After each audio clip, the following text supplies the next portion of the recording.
जय हिंद साथियों। आशा करता हूँ कि आप सबकी तैयारी अच्छी चल रही होगी। अभी एग्ज़ाम्स का तो थोड़ा डिले है। वैसे तो डेट शीट में नाम आ गया था अपना टीजीटी इंग्लिश एग्ज़ाम का भी, उसके बावजूद अब लग रहा है कि शायद पोस्टपोन हो चुका है, तो शायद कुछ महीनों बाद एग्ज़ाम्स होंगे। तो चलिए, अच्छा ही है, हमें ज़्यादा तैयारी करने का मौका मिल गया। जब एग्ज़ाम्स बाद में होंगे तो हम अच्छी तैयारी कर सकते हैं। तो इन वीडियोस में हम PYQ सीरीज़ आपके लिए चालू कर रहे हैं, जिसमें जो 3 अलग अलग दिनों में जो एग्ज़ाम्स हुए थे, 24 अगस्त, 30 अगस्त और 31 अगस्त को, 7 अलग अलग शिफ्टों में, उसके जो क्वेश्चंस हैं उसको यहाँ पर प्रैक्टिस के लिए लेकर के आया जाएगा। तो चलिए आगे बढ़ते हैं। आगे बढ़ने से पहले एक बार ज़रा सा, जो नए लोग हैं जो एग्ज़ाम पहली बार देंगे इस बार, उनके लिए ज़रा सा ये डिस्कस कर लेते हैं कि पेपर का पैटर्न क्या रहता है। तो DSSB TGT इंग्लिश का एग्जामिनेशन जो है वो 2 पेपर्स के साथ आता है। पहले पेपर में 100 क्वेश्चंस 20-20 के 5 सेक्शंस के साथ, और दूसरे क्वेश्चन में भी 100 क्वेश्चंस ही होते हैं दूसरे सेक्शन में, जो कि 90 क्वेश्चंस हमारे टीचिंग सब्जेक्ट से होते हैं और 10 क्वेश्चन टीचिंग मेथडोलॉजी के क्वेश्चंस होते हैं। तो ये आप देख सकते हैं, कुछ ऐसा ही पैटर्न आपको मिलेगा वहाँ देखने को। तो चलिए बिना देरी के शुरू करते हैं अपने आज का पहला सवाल। Which of the following is not a characteristic of modernist literature? Number 1, emphasis on the subjective experience of reality. Number 2, linear narrative structure. Number 3, fragmentation. And number 4, stream of consciousness. तो इसका जो आंसर बोर्ड ने हमें दिया था वो दिया था लीनर नैरेटिव स्ट्रक्चर। इसका करेक्ट आंसर हो जाएगा। चलिए इसी के साथ हम चलते हैं अपने दूसरे सवाल पे। Doth God exact day labor, light denied? What does day labor mean in the line taken from On His Blindness written by John Milton? John Milton की ऑन हिज ब्लाइंडनेस, जो कि 1673 में पब्लिश हुई एक सोनेट थी, पेट्रियार्कन form में लिखी हुई थी। पेट्रियार्कन फॉर्म का आपको फॉर्मेट पता होगा, जो राइमिंग स्कीम है उसकी ABBA, ABBA, CDEC, DE। तो उस सोनेट से ये क्वेश्चन पूछा हुआ है। तो ऑप्शंस दिए हुए हैं। To work hard day and night for survival. Option 2, hard work done in the morning which page back till the evening. Option 3, labour done in the daylight and the full amount of his work. And option 4, service to the nature done at the time of noon. तो इसका जो correct answer है वो हमारे सामने है, labour done in the day light the full amount of his work. तो इसका आंसर 3 हो जाएगा। चलिए अपने नेक्स्ट क्वेश्चन की ओर चलते हैं।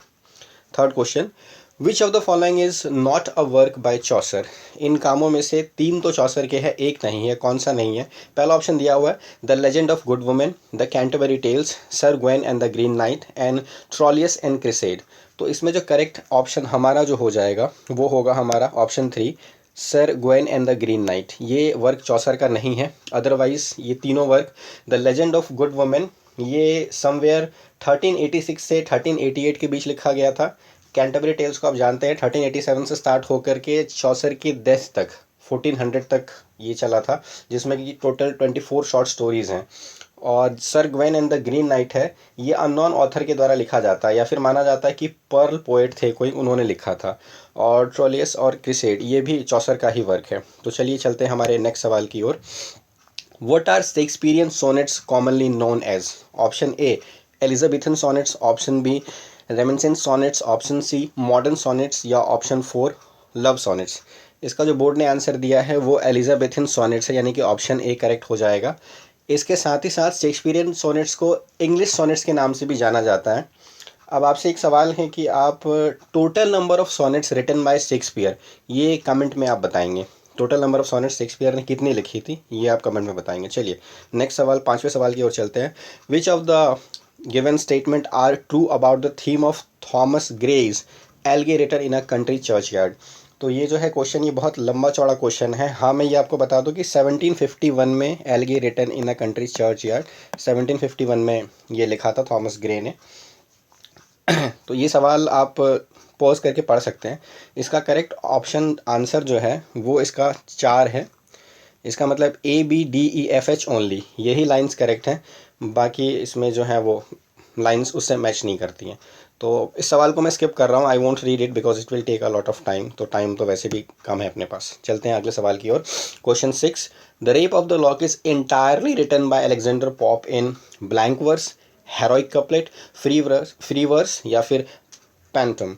तो इसका जो करेक्ट आंसर है वो है second, heroic couplet. The rape of the lock, जो कि 1712 में पब्लिश हुआ था 2 कैंटोस के साथ, जिसमें कि टोटल 334 लाइन्स थी, और 1714 में दोबारा से पब्लिश हुआ 5 कैंटोस के साथ, जिसमें कि 794 लाइन्स थी। चलिए चलते हैं अगले सवाल की ओर। Question number 7, identify the lines from Milton's on his blindness that concern with discovering and developing one's gift and talents and putting them to work. Option A, a man is relieved and gay when he has put his heart into his work and done his best, but what he has said or done otherwise shall give him no peace. Option 2, act in the living present. Option 3, to serve there with my maker and present my true account. And option 4, blessed is he who has found his work, let him ask no other blessedness. तो इसका जो correct answer है वो है answer number, option number 3, to serve there with my maker and present my true account. चलते हैं अगले सवाल की ओर। Question number 8, which poem is a reflection on the spiritual significance of the Christmas story? The unknown citizen, Journey of the Magi, The Second Coming, और I think continually of those who were truly great.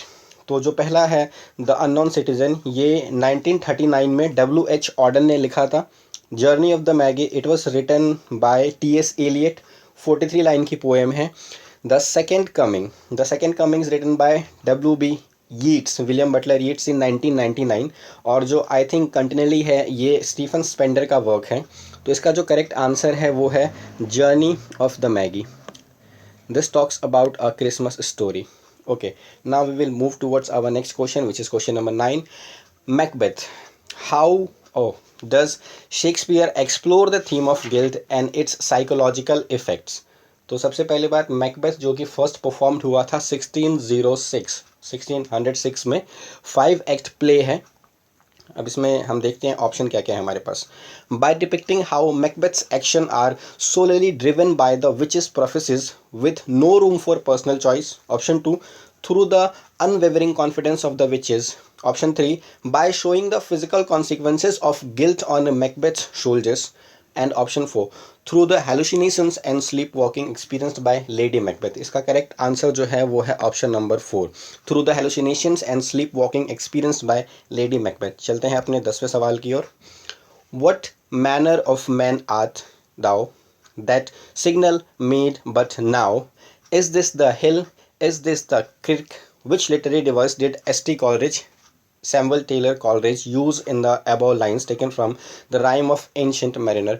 ये Rime of Ancient Mariner ये 1798 में जो lyrical ballot जो publish हुआ था, उसमें total कितनी पोएम्स थी? आई गेस 19 + 4, 23 पोएम्स टोटल थी, जिसमें से 19 पोएम्स थी वो विलियम वर्ड्सवर्थ ने लिखी थी, और बाकी की 4 पोएम्स जो हैं वो S.T. कॉलेज ने लिखी थी। एंशियंट राइम जो है, मरीनर जो है, वो उन्हीं चारों में से एक पोएम है।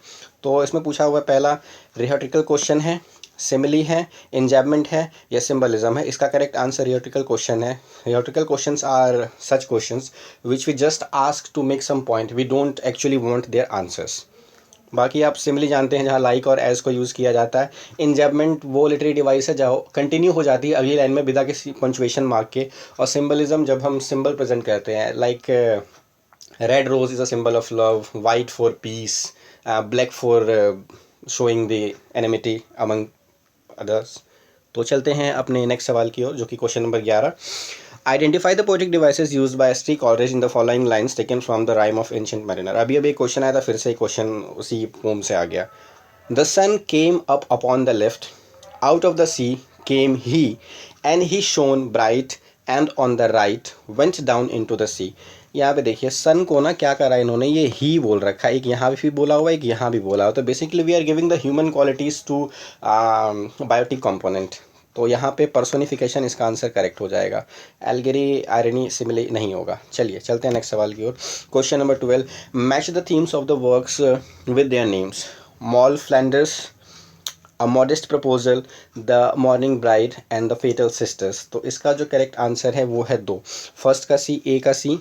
तो मॉल फ्लैंडर्स जो है वो ग्रीड एंड वैनिटी इसका आंसर, और सेकंड का D, the modest proposal is the humanity of the poor. Third का ए है the mourning bride, love betrayal and revenge, ये रिवेंज इधर आ गया है। And fourth one is the fatal sisters, war and prophecies. Okay, now our next question is question number 13. What is the main theme of the poem Tinter Abbey written by William Wordsworth? ये Tkinter AB भी उसी का part है जो 19 poems लिखी गई थी lyrical ballad में 1798 में, उसी का पार्ट है। तो इसके ऑप्शंस हैं nature and its influence on the poet in various stages of life, option 2 worldly wisdom and the modern condition of nature, option number 3 the world and its power as a saviour of nature, and option number 4 voyage and the influence of imagination of individual minds. तो इसका जो correct answer है वो है option number 1, nature and its influence on the poet in various stages of life. चलते हैं अपने अगले क्वेश्चन की ओर। Question number 14, what is the theme of the poem after Blenheim written by Robert Southey? Robert Southey जो है 1813 में poet laureth बन गए थे, जब स्कॉट ने मना कर दिया था तब इनको बनाया गया था। हाँ, तो इसका जो ऑप्शंस हैं मेंस इनह्यूमैनिटी टू मैन, और डिफरेंट शेड्स ऑफ लाइफ, या soft and hard emotions, love and life, चौथा ऑप्शन। तो इसका जो करेक्ट आंसर जो है वो है मेंस इनह्यूमैनिटी टू मैन। ये एक्चुअली 1704 में जो वॉर हुई थी उसको लिखा गया था कैस्पर और उसके ग्रैंड चिल्ड्रन के पॉइंट ऑफ व्यू से। चलिए अगले सवाल की ओर। Question number 15, Alexander Pope's an essay on man was published in how many volumes in the year 1933 to 34? इसका करेक्ट ऑप्शन जो है वो हमारा 4 हो जाएगा, 4 वॉल्यूम्स में पब्लिश किया गया था। Next question, question number 16, Gulliver's travel is written by Jonathan Swift is a savage satire which mocks. ये 4 ऑप्शन दिए हुए हैं। पहली बार जो ओरिजिनल टाइटल था गुलिवर्स ट्रैवल का वो था travel into several remote nations of the world. 1726 में ये नॉवल लिखी थी इन्होंने। तो इसके जो ऑप्शंस हैं the travellers and their unusual demands, eastern rituals and the earlier essayist, या फिर English customs and the politics of the day, या फिर contemporary English church and French rivals. तो इसका जो करेक्ट आंसर है वो ऑप्शन नंबर 3 है, English custom and the politics of the day. Okay, our next question is question number 17, what is the genre of the poem Macflecknoe by John Dryden? तो ये completely satire था, एक mock heroic satire जो कि किया गया था Thomas शेडवेल के ऊपर। इसमें बड़ी खूबसूरत लाइन आती है, all human things are subject to decay and when fate summons monarchs must obey. चलिए अपने अगले सवाल की ओर। Question number 18, a dissertation upon roast pig, what humorous explanation does Charles Lamb give the origin of the roast pig? Actually Charles Lamb को prince of essays के नाम से भी जाना जाता है। चलिए, pigs were accidentally roasted in a barn fire, a divine revelation instructed people to roast pigs, the king declared that all pigs are roasted, या फिर 4 farmers discovered the method while cooking other animals। तो इसका जो correct answer है वो है pigs were accidentally roasted in a barn fire, ये इसका करेक्ट आंसर हो जाएगा। चलिए question number 19, again it's a very lengthy question, I would think आप इसको पॉज करके पढ़ लेंगे। ये बस यहाँ इंपॉर्टेंट बात ये लास्ट में देखिए, ये लिखा हुआ है the rape of the lock. ये सवाल जो है the rape of the lock का पूछा हुआ है, अलेक्जेंडर पॉप ने जो लिखी थी। ठीक है, ये कौन से कैंटोज में है? तो इसका करेक्ट आंसर जो है वो आंसर 1 है, canto number 3। Cantos are basically division of poems, जैसे हम चैप्टर्स बांटते हैं बुक में थ्योरी में प्रोज के अंदर, वैसे ही कैंटोज जो है वो चैप्टर्स बांट देती हैं पोएम के अंदर। तो इसका आंसर 3rd हो जाएगा। चलिए आप इसको पोज करके पढ़ सकते हैं। Question number 20, the last question of today's video. Actually हम ये 20-20 के सेक्शंस बना करके लेके आ रहे हैं ताकि जल्दी से रिवाइज भी हो जाएगा और टाइम अपना बचेगा। Question number 20, what is the stream of consciousness technically primarily used for in literature? Actually इसका बहुत अच्छा यूज़ करती थी वर्जीनिया वुल्फ, उनके कई सारी नॉवल्स में। एक तो मुझे याद है मिसेस डेलोवी, और बाकी भी नॉवेल्स उन्होंने काफ़ी अच्छा यूज़ किया हुआ स्ट्रीम ऑफ कॉन्शियसनेस। ये लाइट इन अगस्त में जो हमारी अनीता देसाई है उन्होंने भी काफ़ी अच्छा यूज़ किया हुआ है। वैसे इसके ऑप्शन देख लेते हैं, to create suspense and mystery, to describe detail setting and backgrounds, to narrate events in chronological order, और to depict the character's inner thought and feeling. Actually इसका करेक्ट आंसर आप समझ ही गए होंगे अब तक, to depict the character's inner thought and feeling. So हमारे 20 क्वेश्चन आज के पूरे हो गए। So thank you for your participation. अब जो रेस्ट पार्ट की वीडियोस है वो नेक्स्ट आने वाली है, तो आप लोग इसमें बने रहिएगा, कोशिश कीजिएगा बने रहने की। Thanks a lot.